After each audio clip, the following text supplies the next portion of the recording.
ఏర్పాట్లే చేయడం జరిగింది. కానీ ఏది ఏమైనా కూడా బాధాకరమైన విషయం మనకి. సో వాళ్ళు పెద్ద హృదయంతో డొనేట్ కార్డ్తో టైఅప్ అయ్యి ఈ కార్యక్రమాన్ని మేము వాటికి అట్లా కూడా మీరు ఆలోచించాల్సిందిగా మిమ్మల్ని మనస్ఫూర్తి సహకారం అందించే విషయంలో ఈరోజు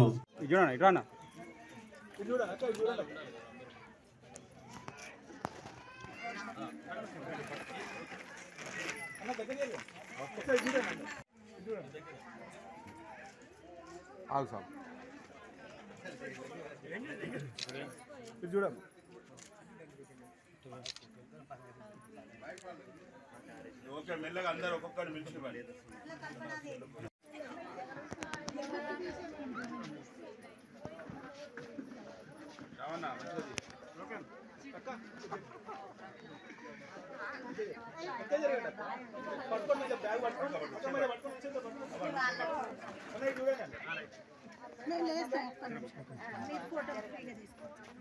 తీసుకున్న వాళ్ళందరూ ఇట్లా అమ్మా మేము మూటలు.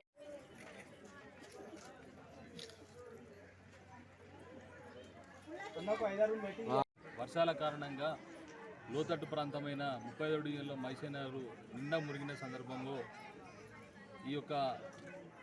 దీన్ని దృష్టిలో పెట్టుకొని గౌరవ మంత్రివర్యులు శ్రీమతి కొండా సురేఖ మేడం, మాజీ ఎమ్మెల్సీ కొండ మురళి సార్, అట్లాగే గోపాల నవీన్ రాజు గారి సహకారంతో, అట్లాగే ఇక్కడ బాల వికాస స్వచ్ఛంద సంస్థ CJI IT కంపెనీ వాళ్ళ సౌజన్యంతో ఈరోజు వాళ్ళు 130 కుటుంబాలకు నిత్యావసర సరుకులు పంపిణీ చేయడం జరుగుతుంది. చాలా సంతోషం.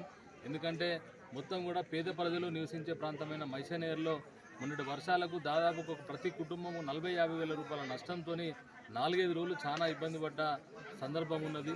దాన్ని దృష్టిలో పెట్టుకొని ఇలా స్వచ్ఛంద సంస్థ బాల వికాస వారికి కానీ CJI వారికి ప్రత్యేకంగా ధన్యవాదాలు తెలియజేసుకుంటూ, రేపు భవిష్యత్తులో కూడా ఈ ప్రాంతంలో ఉన్న నిరుపేదలు చాలామంది కూడా ఉపాధి అవకాశాలు లేక, అట్లాగే చదువుకున్న పిల్లలకు ఉద్యోగాలు లేక చాలామంది ఉన్నారు. సంస్థ వలన నా రిక్వెస్ట్గా మేము అడగడం జరిగింది.